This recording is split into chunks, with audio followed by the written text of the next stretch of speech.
It's one of the most iconic creatures to ever walk the earth. They've been the symbol of Jurassic Park, and they instilled terror and respect in those that hear his name.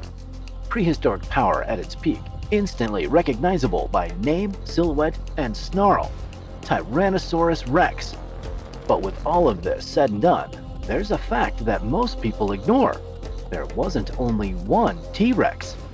It appears through the fossil record that Rex Chan had brothers, cousins, and ancestors, all with very sweet little names, as you're about to see. T-Rex was just the last and most famous representative of a long and complex lineage. Tyrannosaurus first appeared in the fossil record around 165 million years ago in the Middle Jurassic, but the early members of this group looked nothing like their heavyweight descendants. They were surprisingly coming in all shapes and sizes, not only giant-sized killing machines. Over tens of millions of years, this group diversified and adapted across multiple continents. In Asia, Europe, and North America, tyrannosaurs evolved to better fit their close environment. Then, during the late Cretaceous, as ecological dynamics shifted and other large carnivores like the Allosaurus and Carcharodontosaurus vanished, tyrannosaurs seized the top predator niche. But most members of this family, you've probably never heard of them. And it's too bad, because they're way more quirky and sometimes more interesting than the T-Rex itself. Let's explore the story of the tyrant line of every one of these T-Rex you've never heard of. The bird-sized beginning. The story doesn't begin with giants. It all started with something far more unassuming. Small, fast-feathered animals darting through dense underbrush, constantly alert for danger from above and below. Long before Tyrannosaurus rex reigned over the Cretaceous, its ancestors were still clinging to the lower rungs of the food chain.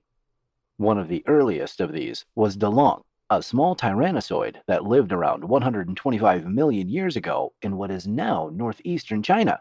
Measuring just over a meter in length and weighing less than 15 kilograms, Guanlong was a predator, but not the kind that dominated its environment. Its skeleton was gracile, with elongated limbs, and the body covered in filamentous protofeathers, making it one of the earliest direct fossil confirmations that tyrannosaurs, like many other saurosaurs, were feathered.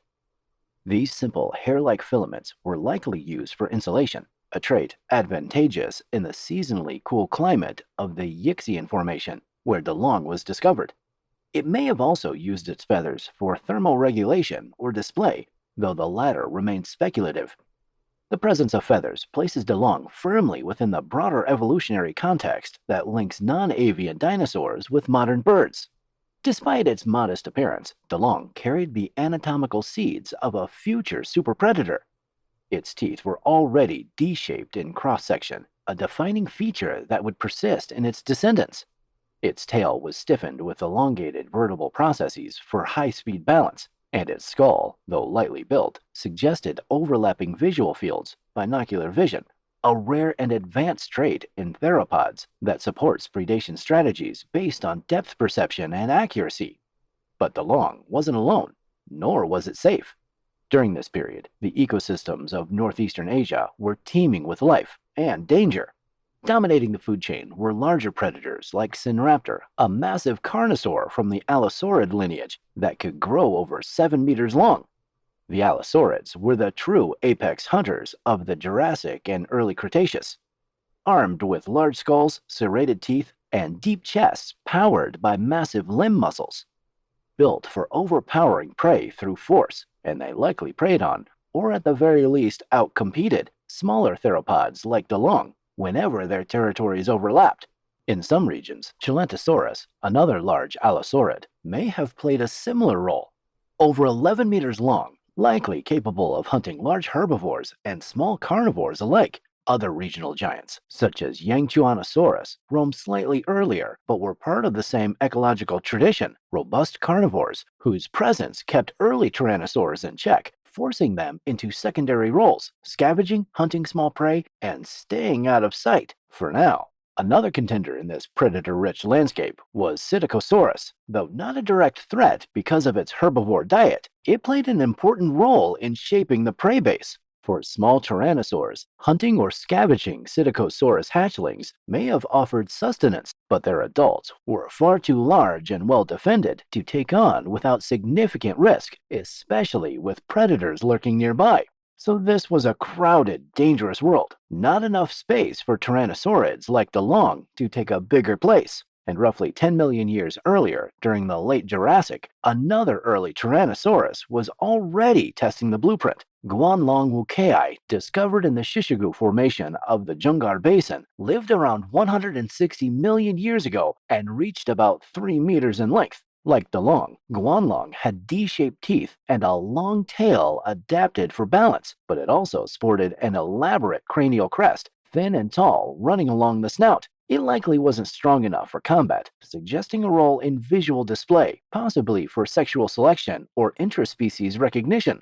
Guanlong lived in a similar ecosystem, also dominated by the massive Sinraptor and Yangchuanosaurus, but not limited to. For a small-bodied tyrannosaurid like Guanlong, this meant a constant balancing act between survival and opportunity, avoiding detection while still exploiting prey niches left open by the larger carnosaurs. They were opportunists, fast, lightweight, and observant. Their survival depended on more than brute force. It depended on outmaneuvering their enemies, both through speed and through innovation. In the gaps left by the larger hunters, they carved out a path forward. With each generation, the traits that worked best, keen vision, balance, cranial strength, were sharpened. The bones grew stiffer, the teeth thicker, the skulls wider. The base designs were there. It just needed time to refine and get bigger. And while the great Allosaurus would eventually vanish from the stage, victims of extinction and shifting ecosystems, the feathered shadows they once hunted would remain. In the wild, you don't become the ruler in one day, and that's precisely what happened for Tyrannosaurids, and evolution was building something no carnosaur would survive. The middleweights rise. Fast forward 40 million years. We're now 85 million years ago, and the world has changed, and so has the battlefield. North America doesn't resemble the vast unified continent we know today. Instead, it's been torn in two by the Western Interior Seaway, a massive shallow inland sea that stretches from the Arctic Ocean down to the Gulf of Mexico. This split creates two separate landmasses, Appalachia in the east and Laramidia in the west, two distinct areas for evolution, two laboratories for natural selection.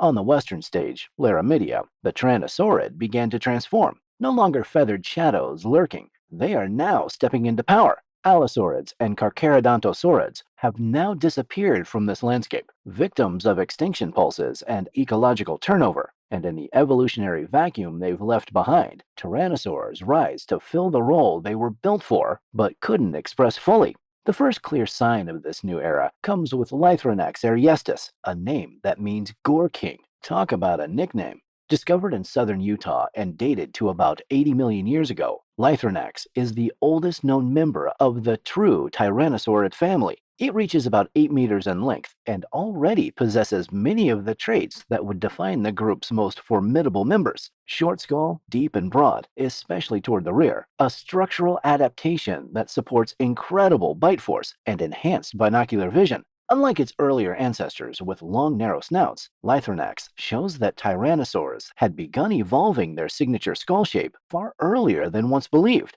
This wide skull had a specific purpose. It pushed the eyes forward, increasing the overlap in visual fields. That meant better depth perception, crucial for accurately gauging distance during high-speed attacks. It also meant more room for jaw muscle attachment, reinforcing the development of one of the strongest bites in Earth's history.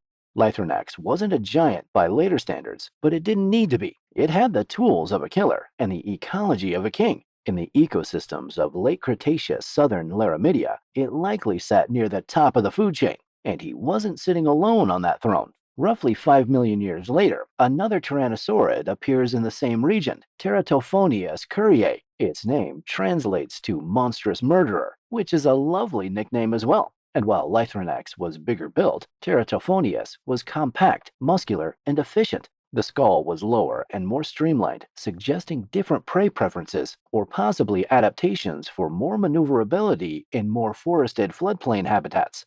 Teratophonius is known from several individuals, all found in what is now Utah, within the Kaiparowitz Formation, a region that 76 million years ago was a lush, humid environment of rivers, swamps, and seasonal wetlands, teeming with hadrosaurs, turtles, and crocodilians.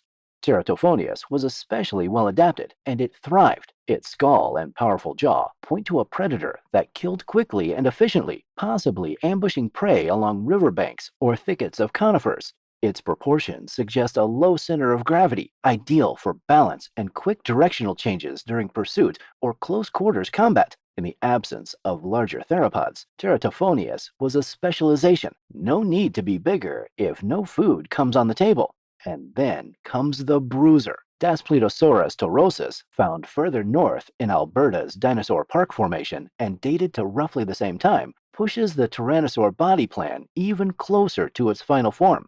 At around 9 meters long and weighing up to 3 tons, it rivals the size of T.Rex and may well have been its direct ancestor. The name means frightful lizard, the least terrifying out of the three, but telling nevertheless.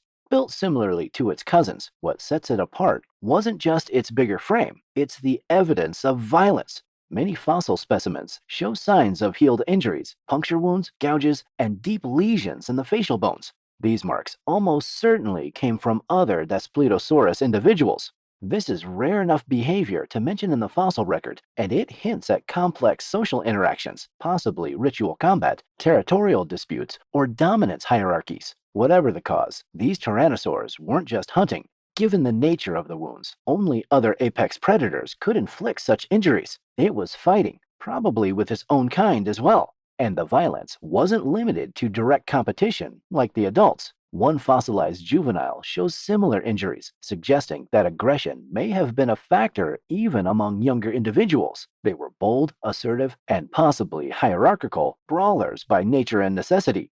As the Tyrannosaurus took control of Laramidia, the herbivores they hunted were also growing more complex. This was the age of the hadrosaurs, duck-billed dinosaurs like Cretaceous and Lamiosaurus, as well as horned ceratopsians like Centrosaurus and Styracosaurus. These were not easy targets. They traveled in herds, had sharp defenses, and exhibited sophisticated behaviors. Predators needed a fitting response, and Tyrannosaurus did have the answer. With Lythronax, Teratophonius, and Daspletosaurus, we see the full suite of adaptations falling into place. Shortened, power-maximized skulls, forward-facing eyes, increased bite strength, and increasingly robust postures. They weren't quite in the heavyweights league, but were no longer in hiding. The tyrants were training, and the king was coming. The Weirdos and the Wanderers. But before that, there's a few notable evolutions out of Laramidia. Something stranger was unfolding at the margins. Not every member of the dynasty followed the same script. On the geographic and evolutionary fringes, isolation bred experimentation, and evolution came with answers to other environments. Not weaker, just different. To the east of the western interior seaway, where the inland ocean had cleaved North America in two, lay the landmass of Appalachia. For tens of millions of years, it remained cut off from its western cousin, a biological island adrift in time. Here, ecosystems evolved under separate pressures. The great ceratopsians and hadrosaurs that flourished on Laramidia were absent, as were their full-sized tyrannosaurid predators. Instead, we find Appalachiosaurus montgomeryensis, a more basal or primitive tyrannosaurid that lived around 77 million years ago in what is now Alabama. At nearly 7 meters long, it was no lightweight, but its body proportions were distinctly different, more gracile, with longer limbs and a narrower skull. Unlike the deep bone-crushing jaws of its western relatives, Appalachiosaurus retained a shallower cranium and more elongated snout, suggesting it lacked the extreme bite force later tyrannosaurids would wield. Its arms, too, were longer and more functional, a trait typical of early tyrannosaurs. This, combined with other skeletal features, marks it as an evolutionary holdout, descended from a lineage that had branched off before the emergence of the classical tyrannosaurid adaptations seen in T.Rex and its close kin. It hunted in an ecosystem populated by nodosaurs, primitive hadrosaurs, and crocodiliforms, and may have filled a flexible predatory role, ambush predator, scavenger, or both. But what makes Appalachiosaurus truly significant isn't just what it was, it's where it came from, and into what Tyrannosaurus became when left to evolve in isolation. Without the pressure of direct competition from their more specialized cousins, eastern tyrannosaurs followed their own evolutionary path, one that never produced giants, but which still left behind a capable, regionally dominant hunter. Far to the north, another isolated lineage was taking shape, not through geography, but through climate, a climate we thought no dinosaur could adapt to. In the ancient Arctic, on what is now Alaska's North Slope, Nanooksaurus hoglandi patrolled a world unlike anything its southern relatives would have recognized. Discovered in the Prince Creek Formation and dated to roughly 70 million years ago, Nanooksaurus lived in an environment shaped by extreme seasonal change, months of winter darkness, freezing temperatures, and limited resources. It was smaller than T.Rex, measuring around 6 meters in length and weighing an estimated 700 kilograms. It showed remarkable features. Its brain case displays evidence of enlarged olfactory bulbs and optic lobes, suggesting that it had enhanced smell and vision, key adaptations for hunting in the dark during the long winter night months. You heard that right. This one could see in the dark. There was no fleeing this thing. Given its popular environment, it's likely that Nanooksaurus was insulated with feathers, a trait inherited from its feathered ancestors and possibly retained to survive the cold. It likely hunted hadrosaurs like Edmontosaurus, which were abundant in the area and may have lived a more energy-efficient lifestyle, pacing its activity with the seasons and taking advantage of migration cycles. What makes Nanooksaurus extraordinary is not just that it survived in the Arctic, it specialized there. It was homegrown and fully adapted to one of the most extreme terrestrial climates the late Cretaceous had to offer.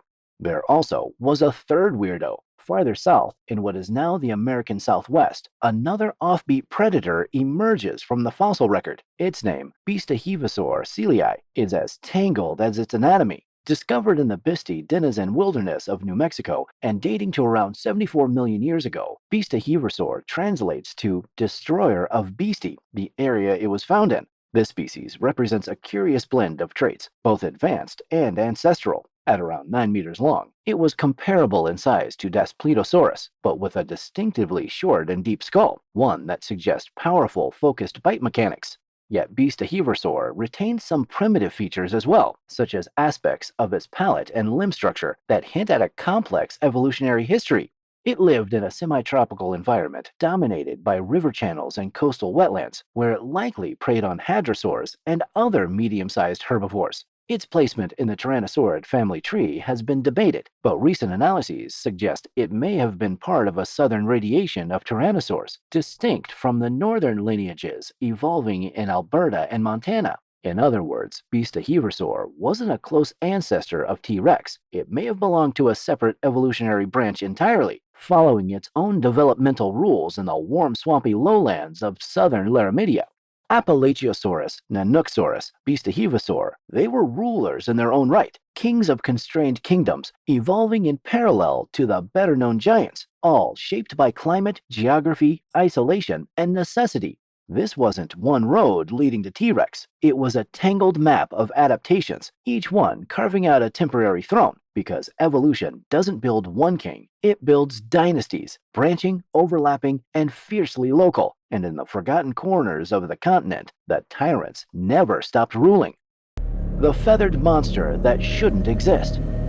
Now, let's break the rules a little. Tyrannosaurs, in the popular imagination, are a brutal formula: scales, teeth, bone-crushing bites, and thunderous footsteps. They are built from cliches of reptilian horror, sleek, cold-blooded, armored, but nature rarely obeys human expectations, and in this case, it delivered something that forced even seasoned paleontologists to reevaluate the entire visual language of these animals.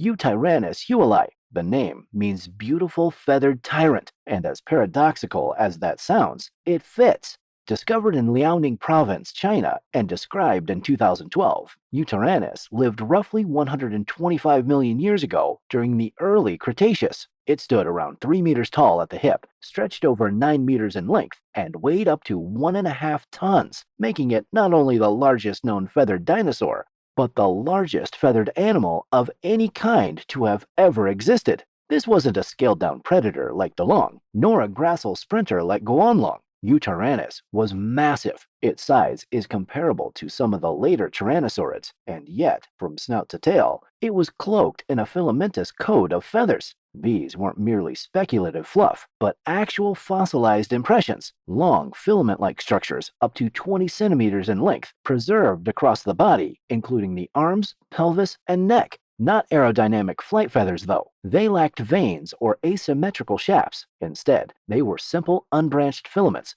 structures likely used for thermoregulation, insulation, or possibly even visual signaling.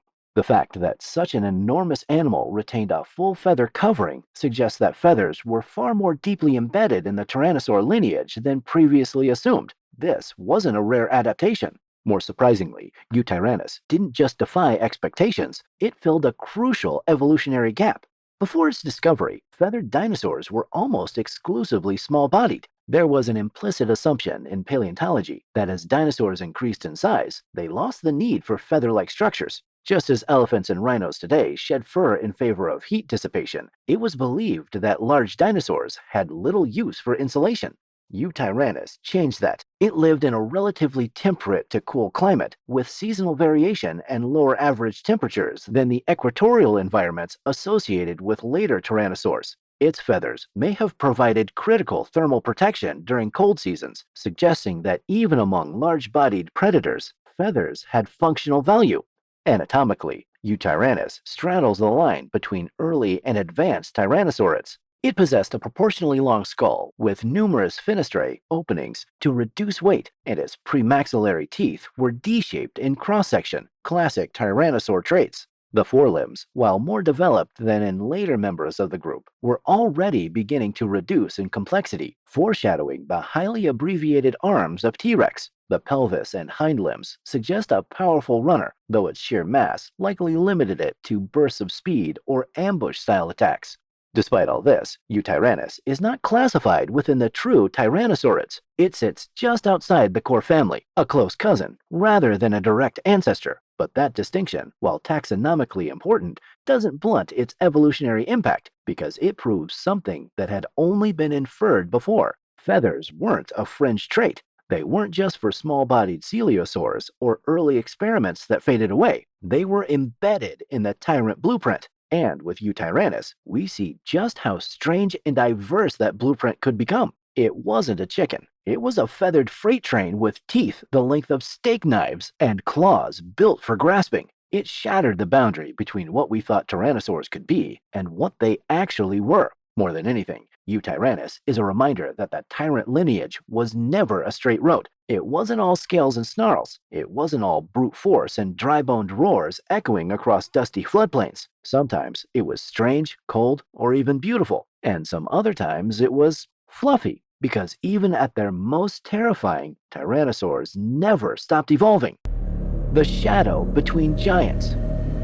Then, silence. Not the literal kind. The ecosystems of late Cretaceous North America were anything but quiet. Forests thrived, rivers cut through humid coastal plains, and herds of hadrosaurs and ankylosaurs moved across floodplains under the watch of ancient skies. But in the fossil record, something goes missing. For nearly 15 million years, from roughly 95 to 80 million years ago, the Tyrannosaurs of North America seemed to vanish. Before this gap, we see a variety of mid-sized early tyrannosaurids with long arms and lightly built skulls. After the gap, we find fully fledged tyrannosaurids like Lythronax, Teratophonius, and Daspletosaurus, predators with deep skulls, crushing bites, and tiny arms, all in the classic form we associate with the group. But what happened in between remained a mystery.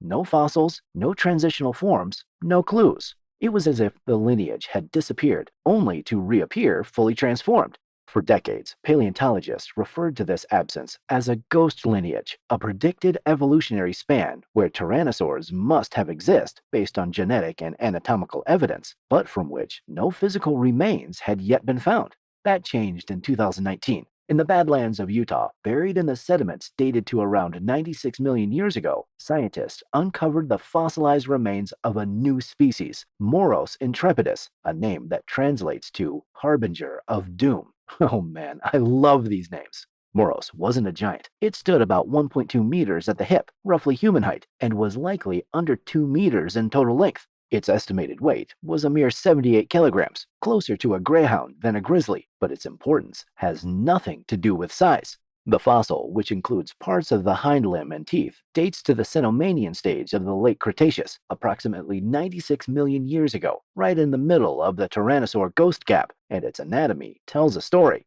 Moros exhibits a mosaic of features. Its leg bones suggest a lightweight, fast-running animal capable of covering ground quickly, traits it shared with its smaller ancestors. But its teeth and cranial features hint at more advanced traits beginning to emerge. It showed that tyrannosaurs were evolving toward the high-efficiency predators of the Campanian and Maastrichtian periods, even if they hadn't yet achieved their final form. More importantly, Moros lived in a world still dominated by older carnivorous lineages, primarily Carcharodontosaurids, large-bodied allosaur relatives that had ruled as apex predators for tens of millions of years. These were massive animals, some exceeding 10 meters in length, and they left little room at the top of the food web, but time was running out for them. By the end of the Cenomanian, these once dominant carnosaurs began to disappear from North America, driven into extinction by changing climates, sea level fluctuations, and ecosystem upheavals. And in the shadows they left behind, smaller tyrannosaurs like Moros were waiting to take the spotlight.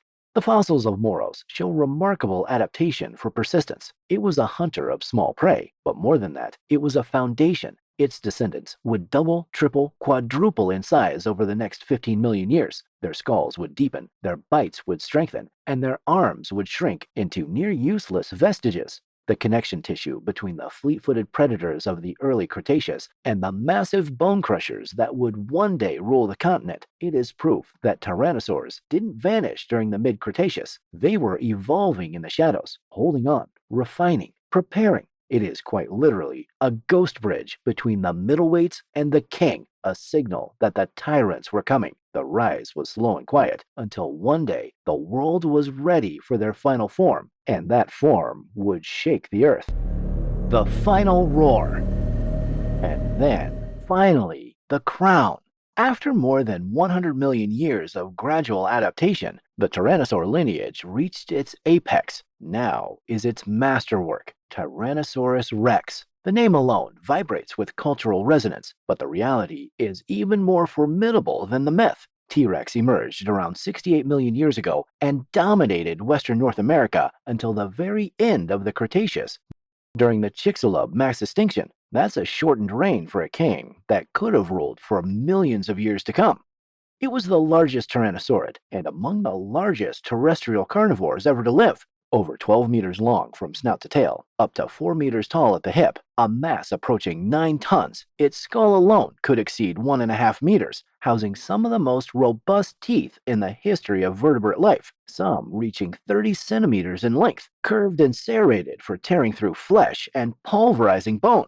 The bite force of T.Rex has been conservatively estimated at over 12,000 pounds per square inch, more than enough to crush the pelvic bones of ceratopians or the heavy armor of ankylosaurs. Such a bite force could crush or damage things like synthetic diamond plates, black box flight recorders, or even titanium alloy aerospace components. Diamond plates are close to the world's toughest material. Black boxes are designed to resist 3,400 Gs, and aerospace components are made to endure Mach 3 force. Unlike the slash and retreat strategy of earlier theropods, T.Rex could simply bite through everything, but its killing tools extended beyond the obvious. It had sensory systems remarkably refined. The forward-facing position of its orbits allowed for enhanced binocular vision, offering an unusual degree of depth perception for a reptilian predator. Its olfactory bulbs were enormous, rivaling those of modern vultures, suggesting it could smell prey or carrion from kilometers away. It likely heard in low-frequency ranges, picking up subsonic cues imperceptible to other animals. Contrary to outdated depictions, T.Rex was no sluggish scavenger. Biomechanical models suggest it could walk briskly at speeds of up to 5 meters per second and possibly sprint in short bursts at over 30 kilometers per hour, though recent studies place speed limits lower due to mass constraints. Still, for an animal that size, it was terrifyingly mobile. It's also been debated since the late 2000s that it also might have had fleshy foot pads, which would enable for stress-free motion and probably a lot less noise. This theory, issued from the work of Dr. Carl Bates, but also from Dr. Vivian Allen and John Hutchinson, is based on early modelings of gaits and foot pressure of theropods. Studies on fossil tracks by Martin Lockley and others also helped correlate soft tissue predictions with real-world footprint evidence.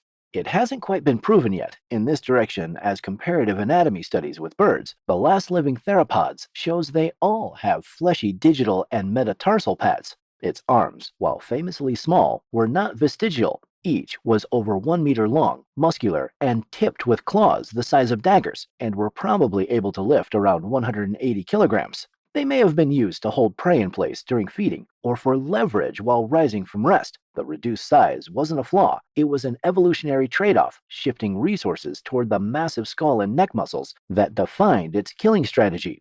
Every anatomical refinement, from the long stiffened tail to Daspletosaurus's brawling skull, had brought the lineage closer to this final catastrophic design. But even at the peak, the story doesn't stop, because in 2023, paleontologists working near Horse Butte, Montana, uncovered the partial remains of what may represent a new species of Tyrannosaurid, one that lived alongside T.Rex in the very last days of the Cretaceous.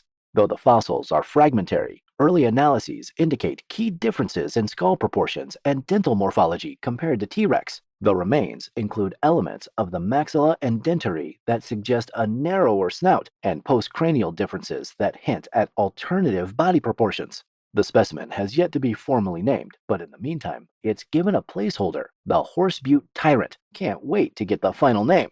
If confirmed as a distinct species, it would radically alter our understanding of the late Maastrichtian landscape. It would mean that T.Rex was not the sole apex predator of its time, but one of at least two closely related tyrannosaurids sharing the same ecosystem. This introduces complex questions about niche partitioning, competition, and even potential hybridization. Were these species hunting different prey, occupying different ecological roles? Did they coexist peacefully, or did they clash? And could the high diversity of tyrannosaurs so close to the extinction boundary hint at a final burst of evolutionary radiation, an echo of the lineage's adaptive resilience even as the clock ran out? It's too soon to say. The bones are still being studied, but one thing is already clear. Tyrannosaurus rex was never an isolated titan, and even in its final moment, as the sky darkened and the earth prepared to burn, the family line was still branching, still diversifying, still fighting to thrive. We once thought we knew the ending, but T-Rex wasn't just the end. It was one of the last notes in a symphony millions of years in the making, and maybe another voice was rising beside it. A family, not a formula. T-Rex was the peak of its line, yes, but there were others. Not all of them successful, not all of them remembered, but each one testing a new idea, a new adaptation, a new way to live, hunt, and survive. From Guanlong and Guanlong, those early feathered runners of the Jurassic and early Cretaceous, came the spark, small-bodied, agile, and sharp-eyed. They weren't dominating their ecosystems, they were dodging giants, but they carried the blueprint forward. D-shaped teeth, stiffened nails, long legs, high brain-to-body ratios. From them descended forms like Lythronax, Teratophonius, and Daspletosaurus. These tyrannosaurs hunted in complex ecosystems filled with fast-moving hadrosaurs and herd-bound ceratopsians. To thrive, they had to innovate, and they did. But while those lineages pushed forward, others split sideways. In Appalachia, Appalachiosaurus evolved in isolation, a holdout from an earlier branch. More primitive, more gracile, but still a competent predator in its own right, navigating a different set of environmental rules. In the Arctic, Nanuqsaurus evolved not for size, but for survival, possibly feathered, possibly hunting in the dark, likely insulated against long winters and thin prey distributions. In the American Southwest, Beastohevosaur emerged as an anatomical chimera, part modern tyrant, part ancestral throwback. And then there's Eutyrannus, the largest feathered predator we've ever discovered. A paradox in every direction. Not quite a tyrannosaurid, but so close it blurs the edges of taxonomy. Some, like Moros intrepidus, held the line through long dark intervals of evolutionary quiet, waiting for their moment to reemerge. Together, they formed something more than a chain. They formed a dynasty, a family of monsters, each one shaped by its time, its land, and its limits. And when we look back across the family tree, across the continents, the climates, the deep strata of evolutionary time, we don't just see one predator at the top, we see the legacy of all of them.